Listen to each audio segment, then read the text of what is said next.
What is up, everybody? Welcome to a special edition of Racing Dudes Live. Mr. Samich, how are we? We're great, man. We got double carryover in the pick six, and we are going to talk about a $291,000 carryover in the late pick five from Belmont. What do we get? 3 carryovers in NYRA a year in the pick five? Yeah, this is a big day, and it happens on a Saturday as well, and that's what's awesome about it. After the late pick five yesterday at Belmont just absolutely blew up, didn't it? It was wild. Things were very formful for 4 races, and then it blew up.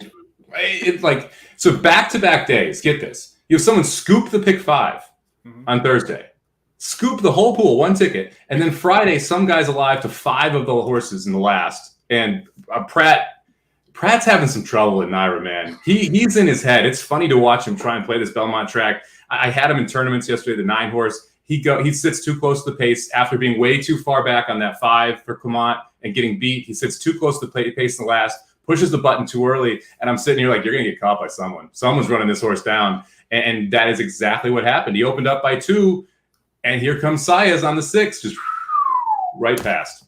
Yeah, that was definitely an interesting one for sure. He's had some curious moments, let's call them. Yeah. How about that? He's had some moments that are like, I don't know. But listen, the good news for him, he's on the best horse in a lot of these races and still winning. So that is the good news here. And I tell you what, let's just get going. Like you said, $219,000 carryover in the pick 5 today at Belmont Park. It starts in race 6, so it'll be the late pick 5 today. And it, like I said, starts in race 6, and it starts with the stakes.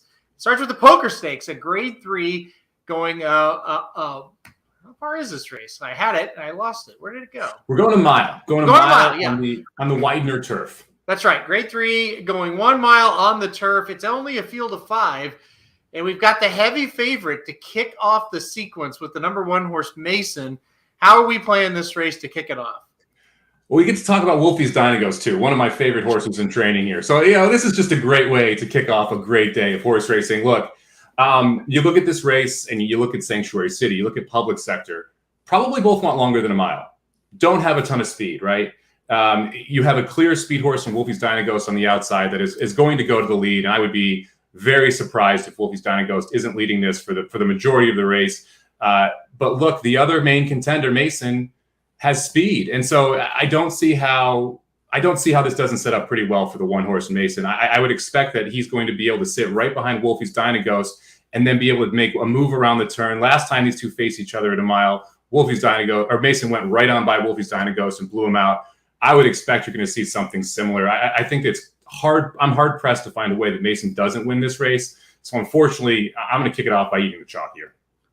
Yeah, I think it's about the only thing you could do. By the way, greetings from Switzerland. Vicky says, yeah, that's awesome. I hope you're having a good time there. I don't know the answer to that one. It's got to be late. Yeah, but yeah, greetings. Hope you're having a good time there, whatever you're doing. So here's the deal, and you said it. Wolfie's Dynagos looks loose. Wolfie's Dynagos was loose last time against Mason and got beat by 22 3/4 lengths. And the other problem with Wolfie's Dynagos is it's Wolfie's Dynagos. He's not any good. Oh, come on. No, come on. Don't be that mean. He's not. He's just not. I'm sorry. What did you think about Public Sector? This horse was entered at Monmouth and also entered in this race.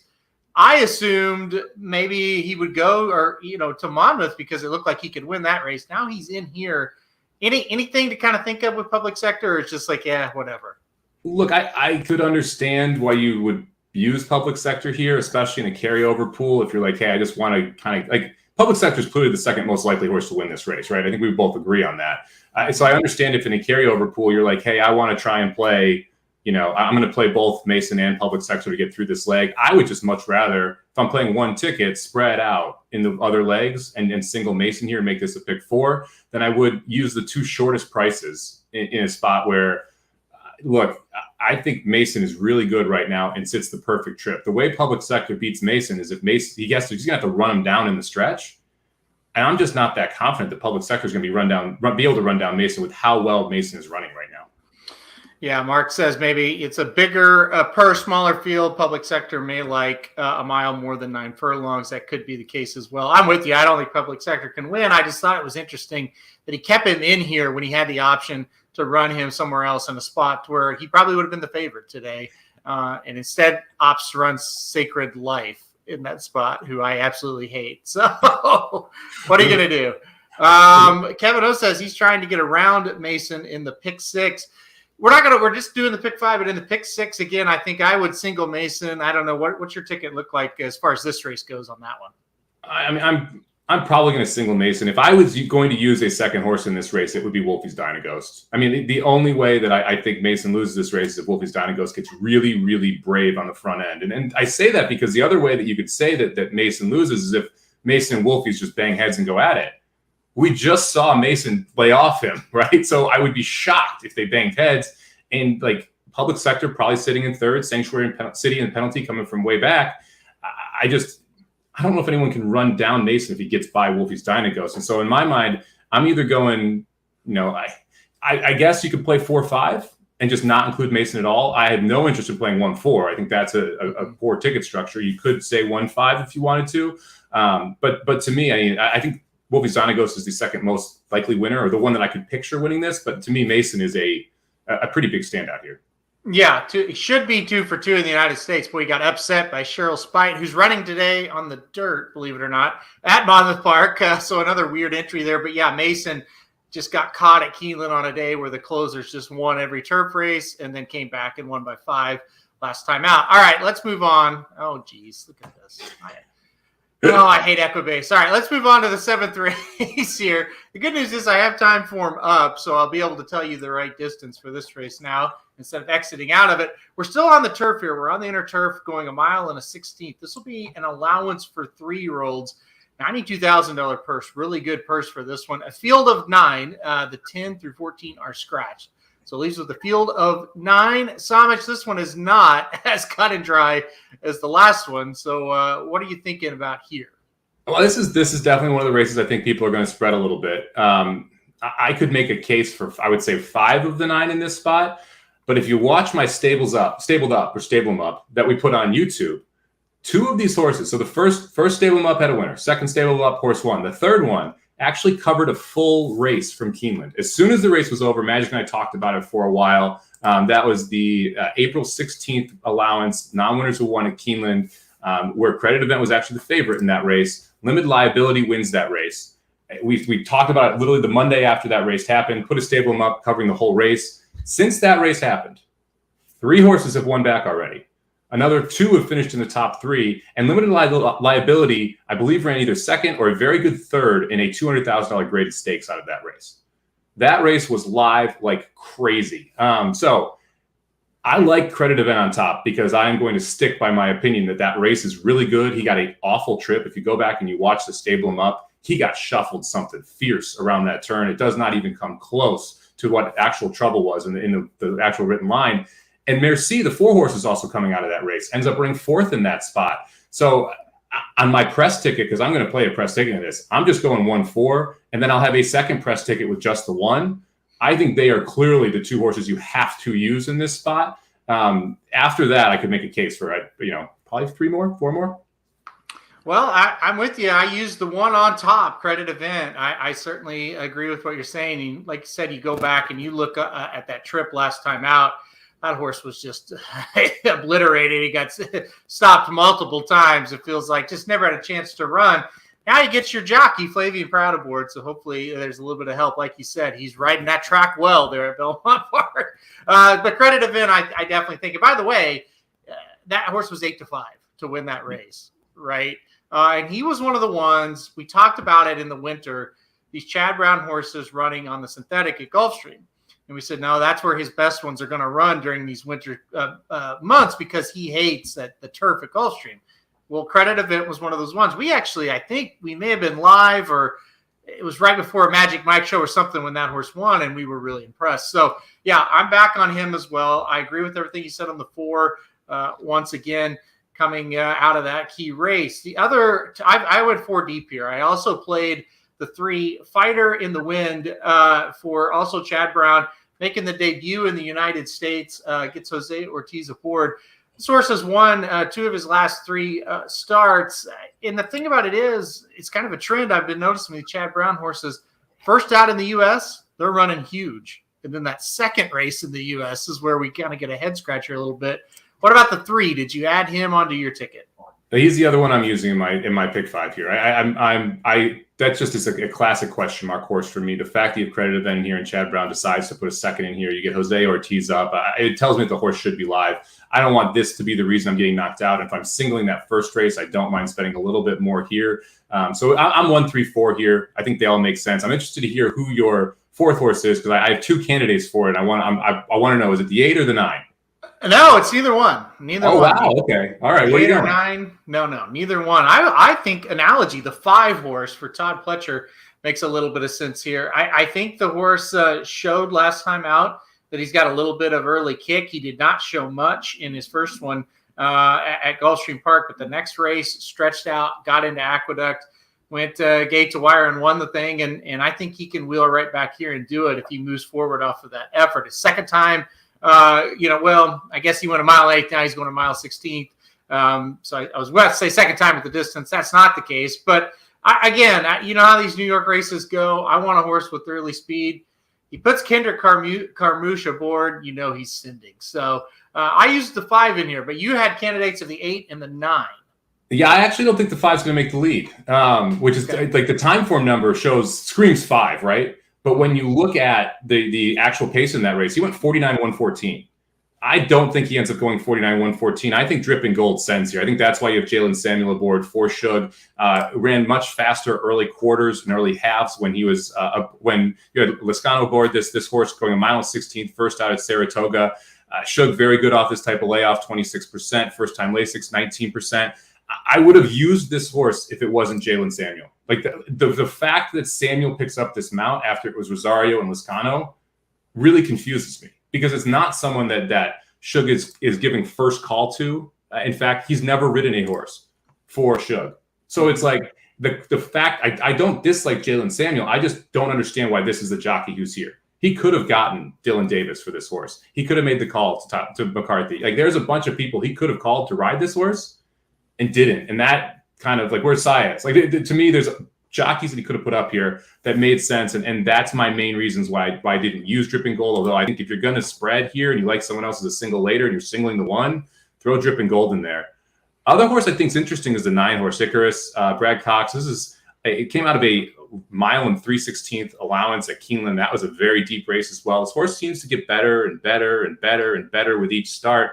And I liked the semi-tactical speed we saw 2 back on the mile at Turfway Park. So this is another one to me that I think could have a decent shot here at upsetting the apple cart. But because I've been so in on that allowance at Keeneland, which is the 1 and 4 coming out of, that's really why I did not go deeper here. I just felt like I'm going to lean on that race as I have been for months, and it's been doing well for me. So I'm going to go right back to it.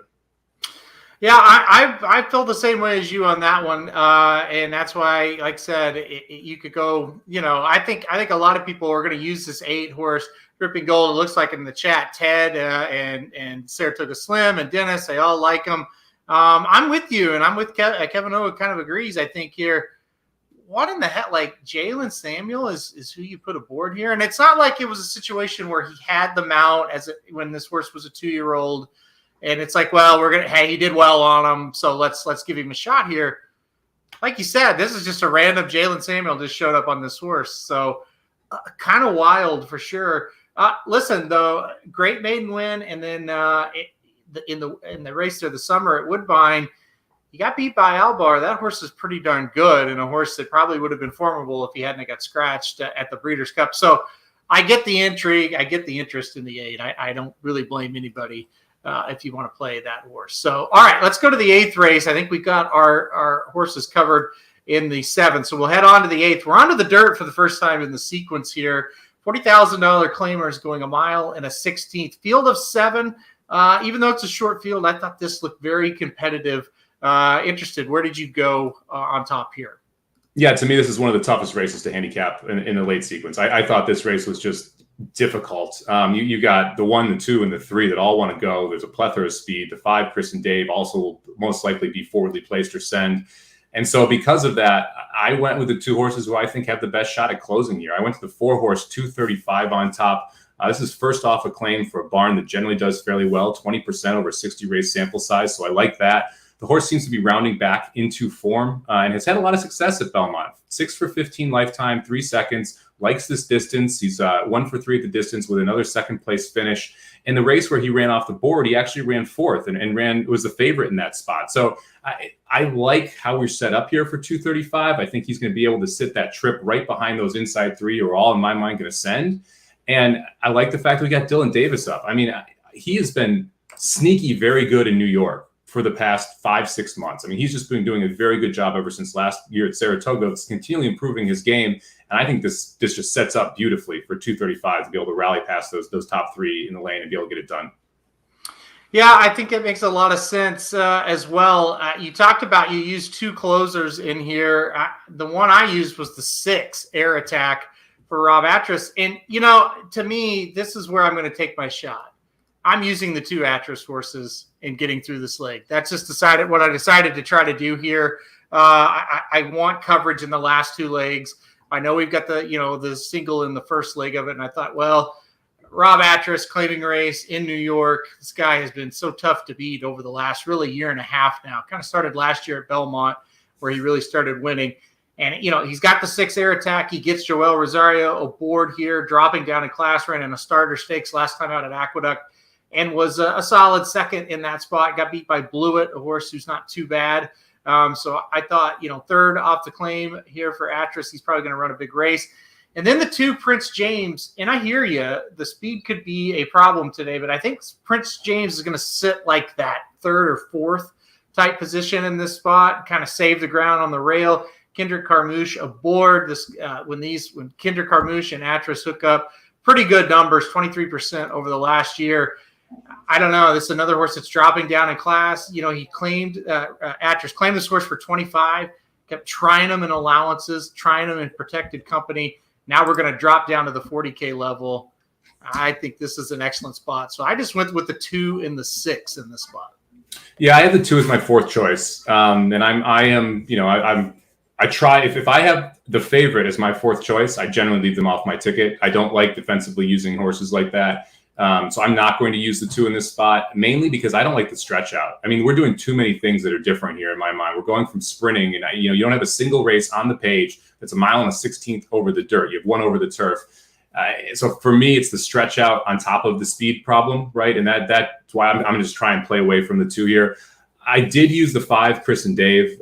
This is a horse who I've had a love-hate relationship with over the years, but he has shown the ability to sit off and then be able to absolutely pop. It actually was claimed off of Rob Atras last time, but going to the Jeffrey Englehart barn, 22% off the claim, so no issue there. Gets Jose Ortiz up. These 2 have run over this Belmont surface once together, ends up running second. Of all the speed horses, I think he has the best shot of being tactical. And so for much the reason you're using the 2, I'm using the 5, right? Whereas I think that you have 4 horses that want to go.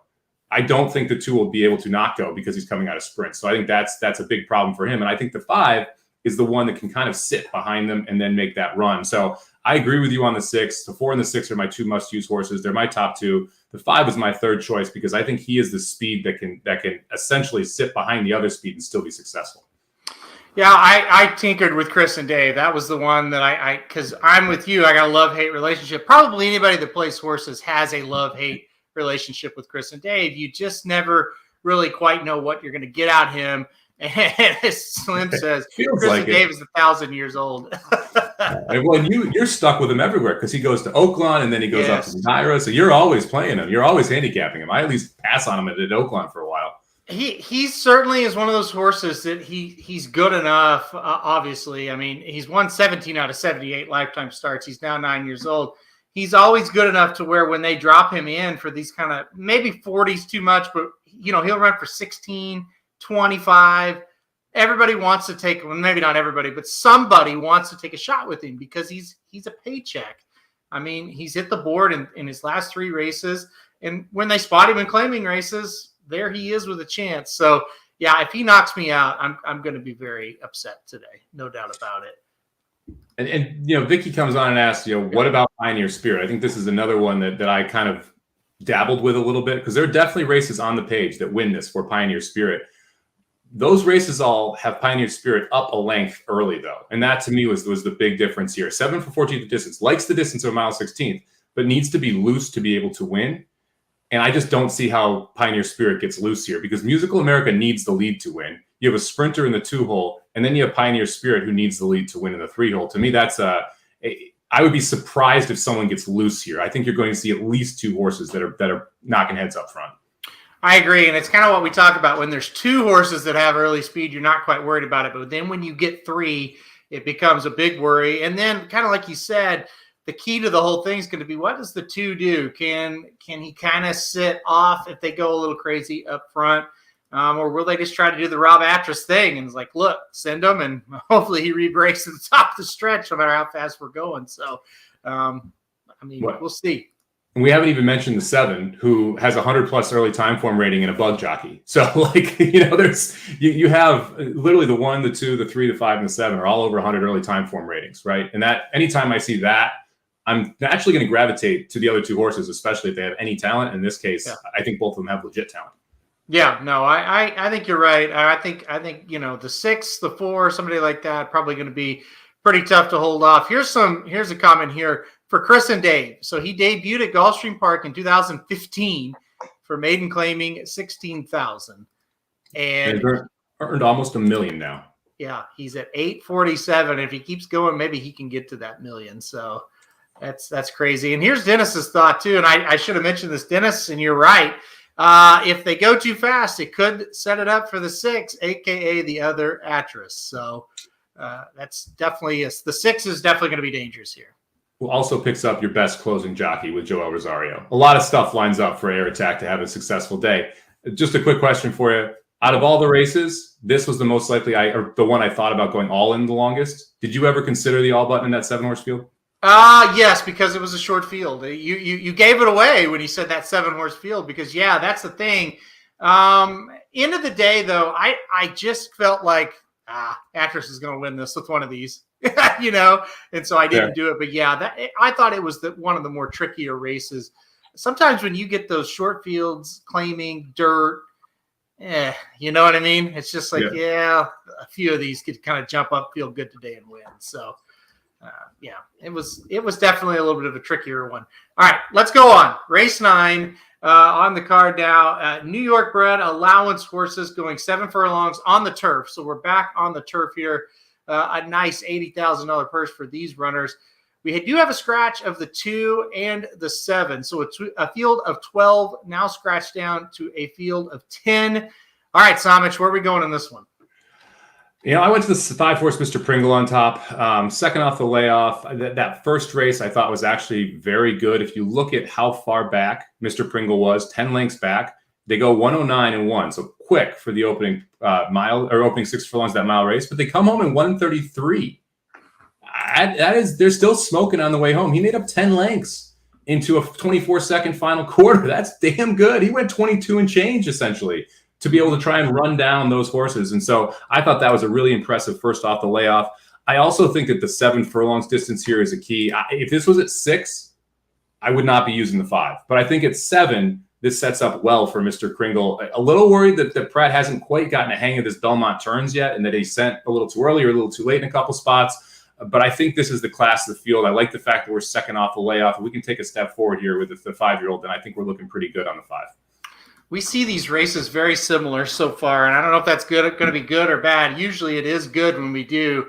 I felt the same way. I've watched that race back a couple times for Mr. Kringle, the 5-horse, and this horse should win today, I think. I think the setup is going to be much better for him in this spot. I think they're going to really roll early, and maybe we'll talk about that here in a minute with these pace horses. I didn't use a lot of them that are going to be towards the front. So I like the 5 as well. My second choice, or the second horse on made the ticket, I should say, is the 3, Uncle George, coming in third off the layoff, stretching out to that 7 furlongs. I think that's going to help as well.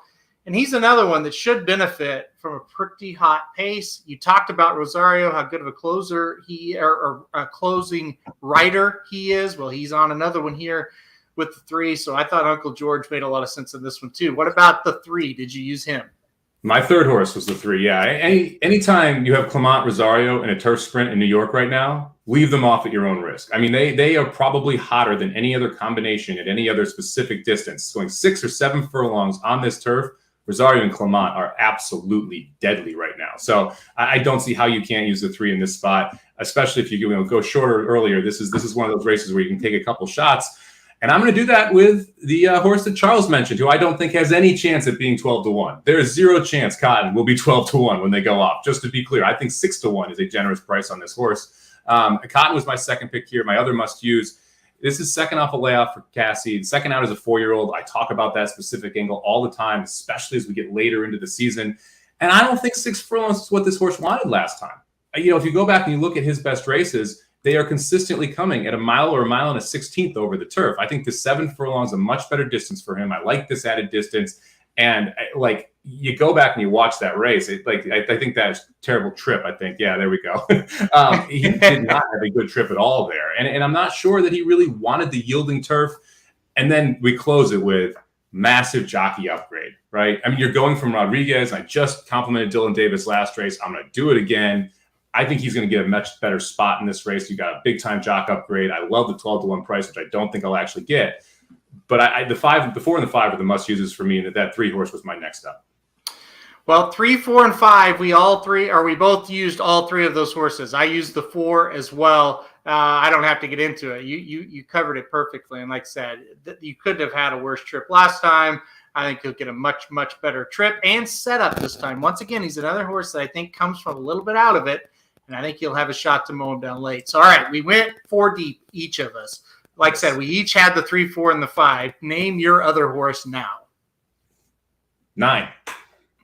I went with a wild card here. And look, I realize there's some speed in here. I totally get that. But what if this horse takes to the turf? I mean, that's my main thing. If you go back, you look at that $50,000 allowance over the slop, it runs an 86 buyer, basically goes gate to wire, breaks its maiden, getting claimed into the Carlton Baker barn, going wire to wire over a muddy track.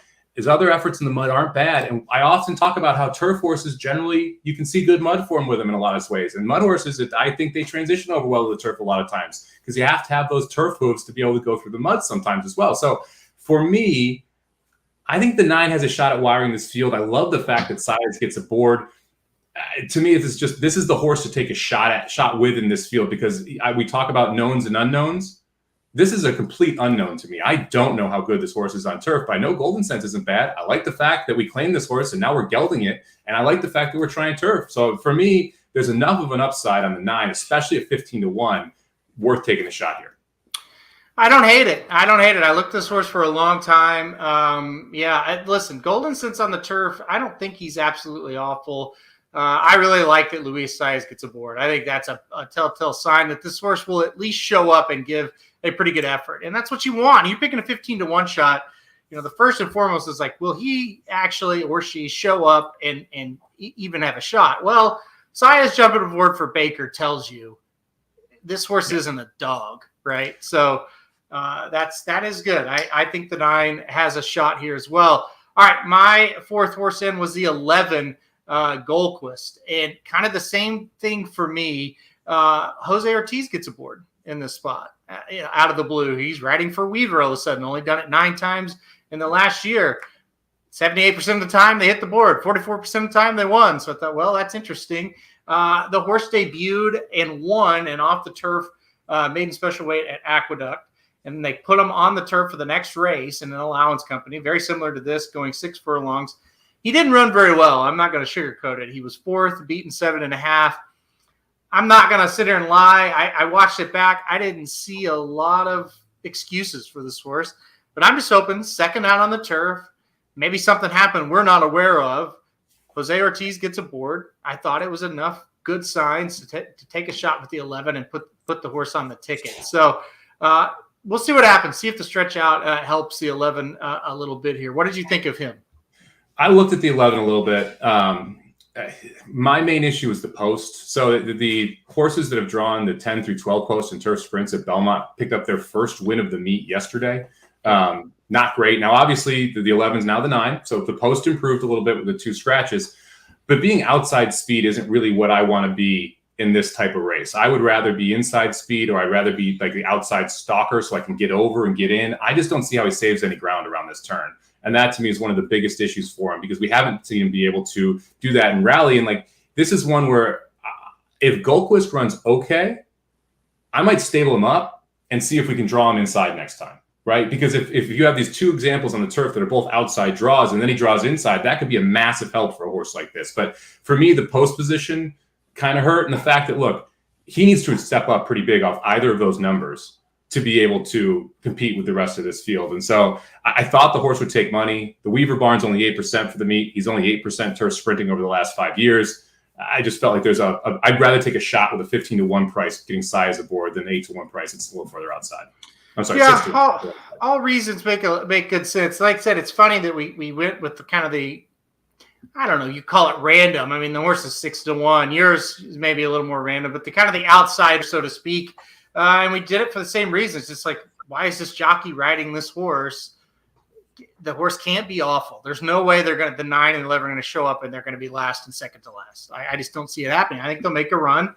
And, I think either one of them winning is going to pay pretty well and make the juice up, already juiced up pick 5. So should we talk a little bit about the 4 or the 8 here? I mean, we're both using the 4 and neither of us are using the 8 Veterans Beach. You want to just talk through why you decided to leave the 8 off? The 8 last time outran his odds something fierce. He was 31-1 in that race and outran the odds. Not a huge fan of the trainer at Belmont. At other places maybe, but not so much at Belmont. And again, I think the 4 wasn't the right distance for him last time out, but more importantly, I just thought the 4 had a horrific trip. So I couldn't listen. If you want to go 5, 6, 7 deep, the 8 becomes a play. But for me, going 4 deep, I'll take the 4 over the 8 in this spot specifically. Yeah, my big issue, and I agree with you, like the 31-1 last time out, and now you're coming back at 10-1, probably get that down a little bit from that as a little bit of an issue for me. You also, if you go back into the form lines, this horse has run very well. Like if you go back when it was with David Donk, that was, what was that, as a 3-year-old, I guess, maybe a 2-year-old. You have 3 races on the page over good turf, which are 3 of his better races. So I think that yielding turf actually might have stepped him forward. And then the race that wins this, he was in the Belmont Barn, which is a much better turf sprinting barn. So there's enough, I can poke enough holes in him that I'm okay to get beat by the 8 here, especially when he's not lone speed. If he's lone speed, I may change my tune, but the fact that we have a firm turf and he's not lone speed is why I stayed away. Well, as you were talking, we had the second race at Belmont running, and a 28-1 shot hits the wire with a 5-1 shot. I had a win bet on the 5-1 shot. I believe the 28-1 shot nosed him out. So we'll have a live update on that. Let's show the replay here. 3 was ahead for a while, but I think he 3, 4. Yeah, so 28-1 wins the second race. So unbelievable. Oh, I really like the 3 born a gambler today. Oh well, all right, let's go on. Yeah, I know. Gotta love horse racing. All right, let's go on to the last leg of this one. Let's get out of here. I'm in a bad mood now. I'm just kidding. It's early. I learned from last week. Hey, these early races, don't worry about them. All right, so let's get to the 10th. Let's round it out here. What a fun sequence this is. We're still on the turf. So 4 out of 5 races on the turf this sequence. I think it makes that great. Field of 10 lining up here. Maiden special weight going 1 mile and 3/8. So kind of not an awkward distance, but a unique distance for sure. One you don't see very often, but at Belmont you do a little bit. So field of 10 here. I thought this was another toughie to end us out. Samich, kick us off. I went to the 4 horse. I don't know how to pronounce his name, but I'm going to go with Burrell. And where's Magic when we need him? Right, seriously. Just got to pop him in here to talk real quick. The horse hasn't touched the turf yet, but this is a quality road out of a Candy Ride mare. Should love the turf. Should have no problem with the distance. I like that I can check those 2 boxes. The race 2 back at Gulfstream over the synthetic was good enough that I have no turf concerns. The race last time over the good Belmont dirt is good enough to win, period, right? If we run that on turf, this is over. And so I love the fact that I'm getting 6-1 for a horse trying something for the first time that should have success trying that for the first time and has a race on the page that I'm not going to say towers over this field, but it's definitely the best race on the page. Now, it's on a different surface, and I get why you could poke some holes in that, But if I'm getting 6-1 because we're surface switching and I have something that shows me you like synthetic, which gives me more of a lean toward you liking turf as well, I'll go there all day. So I put the 4 Braille on top at 6-1. Well, this is our first big disagreement because I did not use that horse. So we'll see what happens there. If we're live going into this last leg, this will be a fun watch for sure. I put the 1 Forwardly on top. I think the horse second off the layoff, getting Flavian Pratt aboard today. Yes, I know he's going from Monmouth now to Belmont, but I'm not really worried about it. I think the stretch out will help him. I think he's kind of stocking position, Forwardly placed, maybe in second, maybe in third. I think Flavian can save the ground and tip him out, and I think he's going to be tough. So I thought the 1 Forwardly was the one to beat here. What about you, Savage? That was my second pick. The 1 makes a ton of sense. I don't love the fact that we debuted at Aqueduct and then went to Monmouth. It's a little bit of a funky Chad Brown move. Generally, those are not his best horses, but I don't have any concern for the distance. I like the fact that we pick up Flavian Pratt. I think he makes a ton of sense. I'm worried this horse is going to get hammered. That was my other big concern here. Mm-hmm. The connections are going to gravitate toward it. It's a bunch of money, and those last 2 races are good. So I think you're going to end up seeing the 1 go off as a decent favorite in a race that I think is actually decently competitive. So, that was my main issue around the 1. But I have the 1 as a horse that I think you kind of have to use in this spot because it's just a very logical winner. For me, the next horse was just mentioned in the chat here. I like Kevin O's pick of the 5 here. Remote was the next one in for me. And I will often play horses that lose their jockey. That sounds silly, but like people, they see the little dashes and they just chuck them. And to me, I chuck the race, not the horse. And when you take the race out of account and you go, okay, let's look at the other starts. This horse ran at a 1:78 Gulfstream, ran okay, gets a layoff, comes back, runs in a tough race at Keeneland. Trending came out of that race, was able to take a nice step forward, comes back at Belmont going 1.25 miles. So again, you have no concerns around distance here after we go 1 3/16 up to 1.25 miles. This is a war front horse out of a Galileo mare. I mean, that pedigree just has me salivating for these type of distances. You get Joel Rosario up. We already talked about Clement and Rosario. They're very good turf sprinting. Guess what? They don't suck going long on the turf either. So I thought the 5 made a ton of sense here. I did go 4 deep, but the 1, 4, 5 were my first 3. Yeah, I have the 5 on the ticket as well. And Dennis brings up the 3, and Trevor McCarthy's on the 3. And guess what? He just won that race. That just beat me. So at Belmont, he won the second at 28-1. So thanks for bringing that up. But yeah, the 3 for me, Thistle. This is a horse got gelded before his race last time out and didn't do much running at all. I think he improves today. I think I think Chad Brown throwing this horse back in a maiden special weight, even though he didn't do much in that race, tells me that he still hasn't kind of given up on the horse yet. I also think that breeding says he's going to like 1 3/8. So I thought we'll give this horse a shot. McCarthy aboard. Like I said, he just won at 28-1 on a horse that looked a lot worse than this 3-horse Thistle. So we'll see if he can do it again. Samas, you got anybody else to add? I didn't use the 3. But I did go all the way to the outside in the 10-horse Good Medicine. Me too. This, to me, is one of those that I think Saez goes to the lead. There's not a ton of speed in here. You could make an argument that the 6 horse is going to definitely go, and I wouldn't be shocked if the 6 horse is your early leader. But Saez is going to sit right off that, and I don't think that the 6, even though it's street sense out of exchange rate, I don't think the 6 wants any part of this distance, and so you're going to essentially, in my mind, the lone speed is going to be the horse who's sitting in second because you've got a horse that just came out of a 7 furlong race. It's going to go, I think, pretty fast up front on the 6. You have the 10 sitting right there getting first run. He's going to sit a great trip here in the 10 post. Well, I don't usually like to play this post. If you go and you look at where they actually break when they're going this funky distance of 1 3/8, it's at the top of the Belmont stretch. You know how long you have till that first turn? Like it's an eternity to get to that first turn. So the 10 post in this spot really doesn't concern me as much because you have no speed except for 1 horse, and you have Saez aboard a horse that's going to want to be forwardly placed. He's going to be on the rail going into the first turn with the 6 horse in the lead. And so for me, that's just fine of a spot to be in.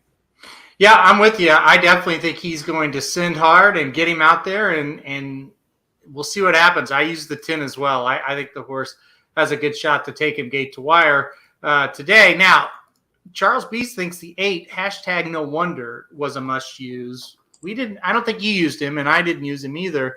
What were your thoughts on #No Wonder? Horse doesn't like to win, and that's a big issue with me. He has had quite a bit of opportunities, never been over 10-1 in his life, except for one of those races, which is a race taken off turf. So in the other 8 starts, sub 10-1 every time. And I just don't love the fact that, we get Irad Ortiz up in a 35,000 maiden claimer at Gulfstream Park at sub 3-1, and we run second, right? Like there are certain races where I feel like if you're gonna win, you got to win those. And then to come here and say we're going to face a significantly deeper field and get the job done, I think it might be just a little bit too much to ask. Now, if you told me #No Wonder is a must-use in your trifecta, I may not disagree with you there. This is a horse that could definitely hit the board at a price I just don't think is a very likely winner.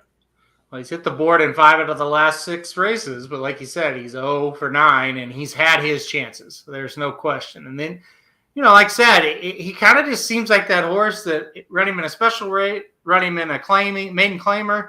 He's just going to run kind of with the pack, So we'll see. I didn't use him either, and kind of for the same reason. Just it's going to be tough for that horse to win today. I think this is a pretty tough field. So if I was going to go crazy, or if you want to add one more in this spot, how about the 7 hooky player? Okay.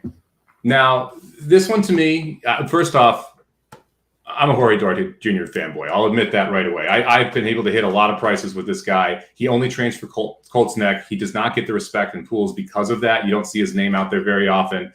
He is 1 for 4 here with three horses in the money out of 4 starters at Belmont. He's 8 for 48 for the year, 17%. Second off the layoff, 22% with a $4.47 ROI. Adding blinkers, 27%. I realize it's a huge step up in class. But Kitten's Joy tells me this horse will not mind the distance one single bit.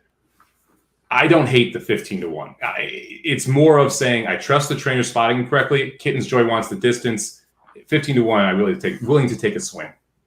This is one, if the trainer wasn't very good number-wise, you would not like it, right? But you trust that, listen, this guy knows what he's doing. He spots to win races. Why is this horse in it? Well, he's got to think it's a decent spot. I don't think it's the worst play. What about Vicky asks, she's considering using the 6 in her spread ticket. Akamar, who's coming second off the layoff, second on the turf, second race for Ryerson, and a big stretch out in distance. What about the 6? Did you consider him at all? It was 37-1 last time out, right? Mm-hmm. So big time price last time out. But clearly, your speed. Clearly, right? So if you think the 6 can wire this field, I don't hate it. What I hate is 8-1. And maybe you don't get 8-1 at race time. But this is going to be a horse that's going to be overused in tournaments. This is going to be a horse I think a lot of people are going to put on tickets because it is your clear lone speed. I'm concerned about the mile and 3/8 distance with this horse. And I'm concerned that you're counting on this horse being able to wire the field. So I understand why people would use this horse. I think this horse may get overplayed a little bit because of the lone speed aspect, especially in tournaments. This is the kind of horse that a lot of tournament players will just naturally just pick blindly because it is lone speed. It depends how deep you're going, really would be my answer, right? Mm-hmm. If you're using the 1, the 3, the 4, the 5, the 7, and the 10, you're not using 4 or the 10. And yeah, I think the 6 then starts to make sense, right? The all button starts to make sense at that point. But this, for me, the 6 just wouldn't be my 3rd or 4th horse on the ticket. I would have to hit the all button because I'd be over 5 to be able to get to it. All right. Well, there you go, Vicky. That's the answer on that one. Let's see. Mike Monroe really likes the 1 as well, forwardly. He says, Hector off, Pratt on, see you in the winner's circle. So we'll see if that happens. I wanted to put this up before we go. Is this true? Is David Aragona off this weekend? I don't know, but it would make some sense. It's been awful this weekend, and I yesterday especially. There were 2 turf races. The last one was a horrible line, and there was another one. And I literally said out loud to myself as I was doing the handicapping a couple of days ago for that race, I was like, "This is not a David Aragona morning line. Like, what was he thinking on some of these?" So he hasn't tweeted since June 14th. Okay, and people are saying he's on vacation. He hasn't been on his podcast. They said on Talking Horses. Boy, yeah. Does that clear things up. I disagree with some of the ones today. Like I don't see how that 4 is 12-1. Like I don't see. Yeah, so that is actually not surprising. Yeah. Just that's such a compliment to David Aragona too. The days he's on vacation, we can tell based just on the morning lines. Yeah. So they've got Craig, who I love Craig from Timeform doing them. Great number maker. I don't know, morning line. Maybe, and maybe it's just that Aragona has set a high standard. Yeah. He just doesn't get them wrong very often. He really doesn't. So no disrespect to Craig. I hope he's having fun doing them, but David's the man when it comes to that. So interesting. All right, Samich, anything else before we put up our tickets? Are you ready to kind of go through it here? No, let's do it, man. All right, here's the ticket. Samich, I'll let you go first. Read it out. All right, so I'm gonna single up the 1 on a 50-cent ticket here, and then I will go 1, 3, 4 with 4, 5, 6 with 3, 4, 5, 9 with 1, 4, 5, 10. That'll cost you $72 for 50 cents. If you wanted to add Wolfies in the first leg and go shorter in the second or shorter in the last, I don't hate that idea. I will probably play press tickets through the 1 though in the first race as well. Yeah, I'm the same way. I can't get around the 1, so I'm going to single Mason in the first leg here and hope he comes through. He should. Second leg, I'll go 1, 3, 4, 5. The third leg, I'm going to go with the 2 and the 6. Try to get through with the 2 actress runners there. Fourth leg, 3, 4, 5, 11, and the fifth leg, 1, 3, 5, and 10. $64 ticket. And obviously here, if you wanted to spread in that third leg, maybe put the 4 in, maybe put the 5 in. It's not going to bump that price up where it's going to be too high, so you might do that if you like those horses. But there you go, Samich. Any final thoughts before we sign off? A lot of agreement, man. If you wanted to play our joint agreements, we were single by 3, by single by 3, by 3. So $135 ticket for $5, it would pay. Yeah, that's right. We have a ton of the same horses. When I was putting my ticket in, I thought, this is gonna be an interesting day. So we'll see. Hopefully, no 28-1 shots unless we've got them on our tickets, and especially hopefully not beat up our 5-1 that we had bet to win. Right, Samich? Yes, 5-1 was a good price on that horse too. I know. Yeah. I don't want to talk about it, and I keep bringing it up. So I was going to say you're the one who's bringing it up. It's not even me at this point. So I know. Well, I'm glutton for punishment today. Again, so all right, guys, we're gonna get off of here. Thanks everybody for joining us. This was fun. This was a lot of fun. Little unexpected drop in from us, and glad it worked out. And if you're playing today, guys, and I think if you watch this, you're definitely playing. Good luck, everybody, and we'll see you later.